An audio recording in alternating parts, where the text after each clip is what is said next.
Best cartoon stories.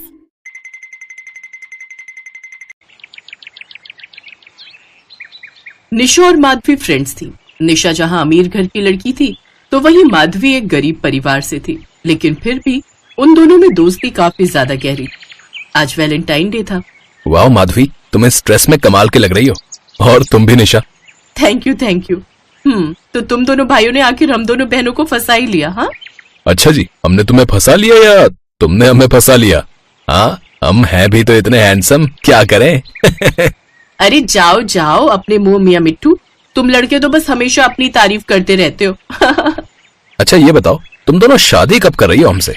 विवेक, मैं एक गरीब परिवार से हूँ। निशा की गरीब सहेली बनने के ताने मुझे हमेशा लोगों से सुनने पड़ते हैं। अब तुमसे भी मैं शादी कर लूंगी तो लोग तो ना जाने मुझे कैसे कैसे ताने देंगे।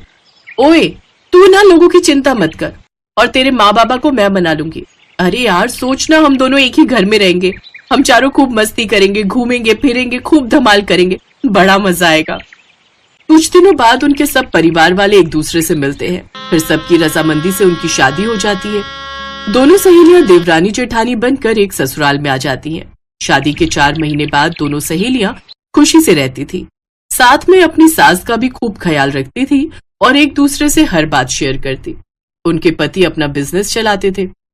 धीरे धीरे दोनों भाइयों में काम को लेकर अनबन होने लगी।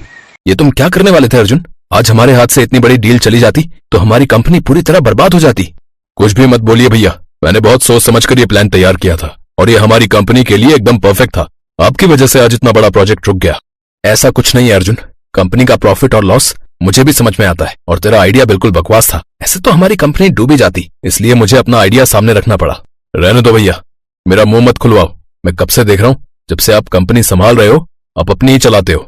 आप मुझे कभी आगे आने ही नहीं देते, चाहे फिर वो घर के फैसले लेने की बात हो या कंपनी की। लेकिन बस अब और नहीं, अब मुझे बंटवारा चाहिए। ये तू क्या बोल रहा है अर्जुन? कुछ भी मत बोल। कुछ नहीं, मैंने एक बार कह दिया ना बंटवारा चाहिए तो मतलब चाहिए। दोनों के गुस्से से लाल मुंह देख उनकी माँ जानकी उनसे इसकी वजह पूछती है। क्या हुआ तुम्हें? तुम दोनों का मुंह क्यों फुला हुआ है? माँ, हम दोनों भाइयों को बंटवारा चाहिए। क्या तुम दोनों को बंटवारा चाहिए? तुम दोनों का दिमाग तो खराब नहीं हो गया? अरे तुम दोनों की पत्नियां 4 महीने से गर्भवती हैं और ऐसी हालत में अब तुम्हें बंटवारा चाहिए? मैंने कह दिया ना माँ, मुझे बंटवारा चाहिए मतलब चाहिए। ठीक है माँ, इसे यही सही लगता है तो दे दीजिए इसे बंटवारा। अब से ये दोनों ऊपर के फ्लोर पर रहेंगे और हम नीचे के फ्लोर पर, और आप हमारे साथ ही रहेंगी नीचे, क्योंकि आप बार बार सीढ़ियां चढ़ उतर नहीं सकती। हाँ माँ जी, आपको जो भी खाना होगा मुझे बता देना, मैं बना दूंगी। और मैं पेट से हूँ तो आप मुझे कैसे ध्यान रखना है, क्या खाना है ये भी बता देना। हाँ तो क्या हो गया, गर्भवती तो मैं भी हूँ, माँ जी की जरूरत तो मुझे भी है। और माँ जी आप मेरे साथ ऊपर वाले फ्लोर पर रहेंगी ना, तो मैं मसाजर से आपके घुटनों और पैरों की मसाज भी कर दूंगी। लेकिन आपकी इस गरीब बहू के पास तो कुछ भी नहीं है। कोई बात नहीं माँ जी, मेरे हाथ तो है, मैं हाथों से ही आपके पैरों को दबा दूंगी। अरे बस करो तुम दोनों, इन दोनों भाइयों ने बंटवारा क्या किया? तुम दोनों बेस्ट फ्रेंड्स बनी फिरती थी, अब तुम दोनों भी शुरू हो गई। ठीक है, लगता है तुम सब यही चाहते हो तो फिर ठीक है। अब से अमीर वाली बहू यानी निशा ऊपर रहेगी और गरीब वाली जेठानी नीचे। उन दोनों के इस झगड़े में सास खुद ही पिस जाती है। एक रोज, माँ जी ये लीजिए चाय। इतनी काली चाय बहू? माफ करना माँ जी, वो घर में दूध खत्म हो गया है और ये आज मुझे दुकान से दूध देकर जाना भूल गए और मेरे पास पैसे भी नहीं दिए। तभी छोटी बहू निशा ऊपर से आवाज लगाती है, अरे माँ जी आप ऊपर आ जाइए, मैंने आपके लिए बढ़िया सा मैंगो शेक बनाया है, जल्दी आ जाइए। बहू ये चाय पीने की इच्छा नहीं हो रही, मैं थोड़ी देर छोटी बहू का हालचाल पूछ कर आती हूँ। माधवी जानती थी कि उसकी सास ऊपर क्यों गई है। मैंगो शेक पीने का मन तो माधवी का भी था, लेकिन वो जानती थी कि उसके पति की आमदनी आजकल कुछ खास नहीं हो पा रही, इसलिए वो अपना मन मार कर रह जाती है। ऐसे ही एक रोज सास का जन्मदिन आता है। सुनिए, कल माँ जी का जन्मदिन है तो मैं सोच रही थी कि क्यों ना हम उनकी पसंद का कुछ खाना बनाएं, उन्हें अच्छा लगेगा। मेरे पास कुछ पैसे रखे हैं, मैं उन्हीं से माँ जी के लिए कुछ पकवान बना दूंगी। ठीक है माधवी, लेकिन तुम इस हालत में इतना कुछ कैसे बनाओगी? कोई बात नहीं जी, मैं कर लूंगी, आप बस मुझे थोड़ा सामान ला कर दे देना। ऊपर अमीर देवरानी भी सास के जन्मदिन की तैयारी कर रही होती है। अगले दिन निशा कमरे को अच्छे से डेकोरेट कर देती है और बाहर से खाना और केक ऑर्डर कर देती है। तो वहीं गरीब बहू सास की पसंद का खाना जैसे छोले, आलू, पूरी, रायता बना लेती है और मीठे में हलवा बनाकर तैयार कर लेती है। फिर बड़ी बहू और बेटा अपनी माँ का आशीर्वाद लेकर उन्हें जन्मदिन की बधाई देते हैं। आपको जन्मदिन की ढेरों बधाई हो माँ। जन्मदिन मुबारक हो माँ जी। बहुत बहुत शुक्रिया बच्चों, सदा खुश रहो। ऊपर से अमीर बहू ये सब देखकर जल रही होती है। फिर अर्जुन को वो अपनी माँ को लाने नीचे भेज देती है। माँ, हम भी आपका जन्मदिन मनाना चाहते हैं। मैं और निशा कब से आपके आने की राह देख रहे थे। निशा ने आपके लिए केक और बाहर से खाने का ऑर्डर किया है। फिर जानकी अर्जुन और निशा के साथ ऊपर जाती है, केक काटती है, फिर बाहर का थोड़ा सा खाना भी खाती है और सबके साथ डांस करती है। बस बच्चों, अब मैं बहुत थक गई नाच कर और अब पेट भी भर गया। अच्छा, अब मैं नीचे चलती हूँ, आराम कर लेती हूँ। कुछ देर बाद जानकी सीढ़ियों से नीचे उतर कर आ रही होती है कि तभी उसका पैर फिसल जाता है और उसे चोट लग जाती है। उसे जल्दी से अस्पताल ले जाया जाता है। जो डॉक्टर उसका इलाज करता है वो उनका फैमिली डॉक्टर होता है। क्या बात है विवेक, आंटी को ये चोट कैसे लगी? वो अर्जुन अपनी पत्नी के साथ ऊपर वाले फ्लोर पर रहता है और हम नीचे वाले पर। माँ जी का जन्मदिन था तो हम दोनों ने उनके लिए पार्टी रखी थी। वो ऊपर नीचे कर रही थी और इसी में फिसल गई। मैं आंटी को अच्छे से जानता हूँ। वो अपनी दोनों बहुओं का अच्छे से ख्याल रख रही होंगी और उनका मन रखने के लिए उनका हर कहा भी मान रही होंगी। लेकिन अब उनकी उम्र नहीं है ऊपर नीचे करने की, इसलिए अब उन्हीं के लिए कम से कम तुम सब एक साथ हो जाओ। नहीं तो ऐसा ना हो कि इस सब में तुम सब आंटी जी को खो दो। उस डॉक्टर की बात उन दोनों भाइयों को समझ आ जाती है। वो चारों एक दूसरे से माफी मांगते हैं। अब वो सब एक साथ खुशी खुशी रहने लगते हैं।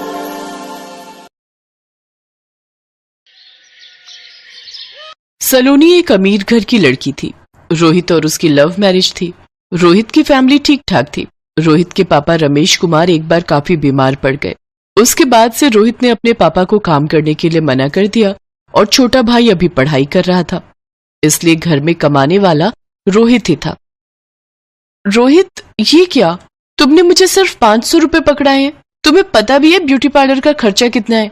कम से कम भी लगाओ तो 10,000 मुझे चाहिए। सलोनी, 10,000 कैसी बातें कर रही हो? 1,000-2,000 की बात और है, वो भी मैं तुम्हें बड़ी मुश्किल से निकाल कर दूंगा। पर 10,000 रुपए तुम सिर्फ पार्लर में खर्च कर दोगी तो मुझे तो बाकी घर का खर्चा भी देखना है ना।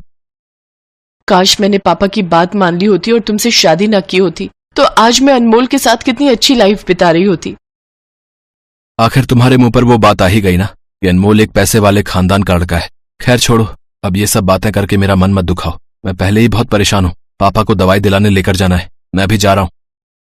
शादी के बाद रोहित और सलोनी के रिश्ते में खटास आने लगी, जिसकी सबसे बड़ी वजह सलोनी का एक अमीर खानदान की लड़की होना। सलोनी की फरमाइशें बहुत बढ़ती जा रही थी, जिन्हें पूरा करना रोहित के हाथ में नहीं था। पर रोहित अपनी तरफ से पूरी कोशिश करता था कि वो किसी भी तरह सलोनी को खुश रख सके। माँ, सलोनी कहाँ है? बेटा, सलोनी तो बाजार गई हुई है। काफी देर हो गई, एक बार फोन करके देख। हाँ, मैं करता हूँ। वैसे मैं सोच रहा था अगले हफ्ते सलोनी का जन्मदिन आ रहा है, तो क्यों ना हम घर पर एक छोटी सी पार्टी रखें। सलोनी को अच्छा लगेगा। वर्षा दीदी और जीजू को भी बुला लेंगे। हाँ, ये तो बहुत अच्छी बात है बेटा। सलोनी का इस घर में पहला जन्मदिन है। अगर हम उसका जन्मदिन करेंगे तो उसे अच्छा लगेगा। रोहित बेटा, एक काम कर, मेरे जो मित्र हैं उनका केटरिंग का काम है। वो घर में पार्टी की अच्छी व्यवस्था कर देंगे। मैं उन्हें फोन मिला देता हूँ।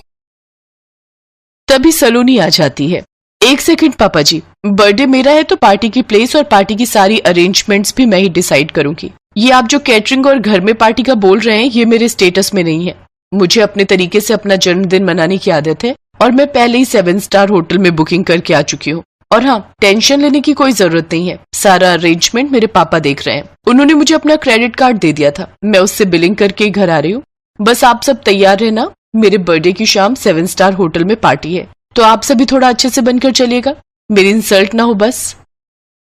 सलोनी, ये क्या तरीका है? रोहित गुस्से में आने ही वाला था कि तभी उसकी माँ उसे रोक देती है। रोहित बेटा, आराम से, कोई बात नहीं। सलोनी का पहला जन्मदिन है, उसे अपने हिसाब से करने दे। हमारा बीच में बोलना ठीक नहीं। अगर वो चाहती है कि हम उसके जन्मदिन पर उसके साथ होटल जाएं, तो हम सब जरूर जाएंगे। आखिर वो इस घर की बहू है। रोहित बेटा, तुम्हारी माँ ठीक कह रही है। और फिर जन्मदिन मनाने से सलोनी की खुशी देखनी है कि वो किसमें खुश है। अब कहीं भी मनाओ, चाहे घर में या बाहर। माँ मैं अभी आता हूँ। रोहित कमरे में जाता है और सलोनी पर गुस्सा होने लगता है। सलोनी मैं कोशिश कर तो रहा हूँ कि तुम्हें हर तरह से खुश रखूं, पर तुम हो कि बीच में अपने घर वालों को ले आती हो। तुम्हें क्या जरूरत थी 7 स्टार होटल में इतनी बड़ी पार्टी रखने की? तुम मुझे कहती तो मैं तुम्हारे लिए किसी अच्छे रेस्टोरेंट में बुकिंग कर देता, पर तुम हमेशा अपनी अमीरी का रौब दिखाती हो। सलोनी ये सब ठीक नहीं है। अरे ठीक कैसे नहीं है? तुम जानते हो मेरे बर्थडे के लिए मेरे घर में सबको बहुत इंतजार रहता है। मेरी फ्रेंड्स, मेरे फैमिली मेंबर सब मेरा बर्थडे बहुत धूमधाम से मनाते हैं। एक तो मैंने तुम्हारे घर वालों की इज्जत बचाई है। सब मेरे से बर्थडे पार्टी के लिए कह रहे थे। अब मैं यहाँ छोटे से घर में तो किसी को बुला नहीं सकती थी, और तुम्हारे पापा की बात सुनकर तो मुझे वैसे ही हंसी आ रही है। पता नहीं कौन सी कैटरिंग की बात कर रहे हैं। बस अब मेरा मुंह मत खुलवाओ, और तुम लोगों को मैंने बोल दिया है मेरे बर्थडे वाले दिन शाम को अच्छे से रेडी हो जाना। इसके बाद मुझे इस बारे में कोई बात नहीं करनी। सलोनी के व्यवहार से रोहित और उसके माता पिता थोड़े दुखी थे, पर सलोनी अब उनके घर की बहू थी, इसलिए उन्होंने ज्यादा कुछ नहीं कहा। सलोनी अपनी ननद वर्षा और उसके पति को भी बर्थडे के लिए इनवाइट करती है। सब लोग खाने की टेबल पर बैठे हुए थे। रोहित ये क्या, माँ जी ने शॉल ओढ़ रखी है। वो तो ऐसे कपड़े पहनकर आई है जैसे दिसंबर की ठंड हो। तुम्हें पता है गर्मी का मौसम है और ये शॉल ओढ़कर आ गई है। सलोनी माँ को एसी में बैठने की आदत नहीं है, और यहाँ फुल एसी चल रहा है। माँ ज्यादा देर एसी में नहीं बैठ सकती, पर वो तुम्हारे लिए यहाँ आई है। अब यहाँ तो काफी समय लग जाएगा, और एसी में उनसे बैठा नहीं जाएगा, इसलिए मैंने ही उन्हें बोला था कि वो कोई शॉल रख ले। इसमें हर्जी क्या है? सलोनी बेटा जरा इधर आना। आई पापा। सलोनी बेटा केक कट चुका है। अपने ससुराल वालों की पसंद का क्या ऑर्डर करना है वो पूछ लो। हम सब ने तो अपनी पसंद का ऑर्डर कर दिया है। पापा ये सब तो वही दाल रोटी खाने वाले हैं। इन सब ने 7 स्टार होटल का खाना शायद ही कभी खाया हो। पहले वो देखो ना, वर्षा दीदी के बच्चे ऐसे कोल्ड ड्रिंक पी रहे हैं जैसे उन्होंने लाइफ में कभी कोल्ड ड्रिंक पी ही ना हो। सच कैसे गवार ससुराल वालों को बुला लिया मैंने अपनी बर्थडे की पार्टी में। तभी वर्षा वहां से गुजरते हुए सलोनी की बात सुन लेती है और वो अपने दोनों बच्चों को समझाकर बैठा देती है। रोहित के मम्मी पापा ज्यादा हैवी खाना नहीं खाते थे, तो उन्होंने दाल और चपाती ही खाई। रोहित का मन थोड़ा खराब था और वर्षा भी सलोनी की बातें सुन चुकी थी, पर सलोनी के बर्थडे की वजह से कोई कुछ बोल नहीं रहा था। कुछ देर बाद उसे उसके दोस्त दोबारा डांस के लिए बुलाने लगते हैं। सलोनी आ ना यार, थोड़ा और डांस करते हैं। तेरा बर्थडे है, कितना मजा आ रहा है यार बहुत थक गई हूँ, इतनी देर तो तुम लोग के साथ डांस किया है। अच्छा ठीक है चलो। सलोनी जैसे ही दोबारा डांस के लिए उठने लगती है, अचानक चेयर के कोने से उसकी ड्रेस फंस जाती है और पीछे से पूरी फट जाती है। सलोनी एकदम से बैठ जाती है। अब यार मेरे ना पैर में एकदम दर्द हो गया है। एक काम करो, तुम लोग करो डांस, मैं अभी आती हूँ। सलोनी बेटा मैं जरा तुम्हारे पापा के साथ रिसेप्शन पर होकर आती हूँ। तुम्हें काम तो नहीं है ना?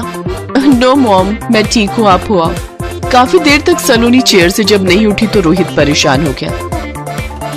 क्या बात है सलोनी, तुम इतनी परेशान क्यों हो रही हो? मुझसे तो कह सकती हो। रोहित मेरी ड्रेस पीछे से फट गई है और वो इतनी ज्यादा फटी है कि मैं उठ भी नहीं सकती। अब सबसे मैं क्या कहूँ कि मैं क्यों नहीं खड़ी हो सकती। बहुत देर से सब मुझे बुला रहे हैं, मुझे कुछ समझ नहीं आ रहा मैं क्या करूँ। रोहित अपनी माँ और बहन से इस बारे में बात करता है। वो लोग सलोनी के पास जाती हैं। सलोनी बेटा तुम चिंता मत करो, ये लो तुम मेरी शॉल ओढ़ लो, तुम आराम से खड़ी हो सकती हो। रुको, मेरे पास ये केशवी का रबर बैंड है, मैं इस शॉल को थोड़ा स्टाइल में तुम्हें पहना देती हूँ। आजकल रील में आता है ना अलग अलग तरीके से शॉल को पहनना, मैं उसे स्कार्फ के स्टाइल में तुम्हें पहना देती हूँ।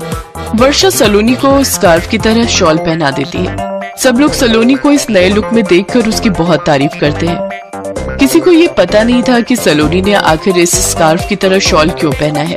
अरे वाह सलोनी, ये शॉल का स्टाइल तो बहुत ब्यूटीफुल लग रहा है।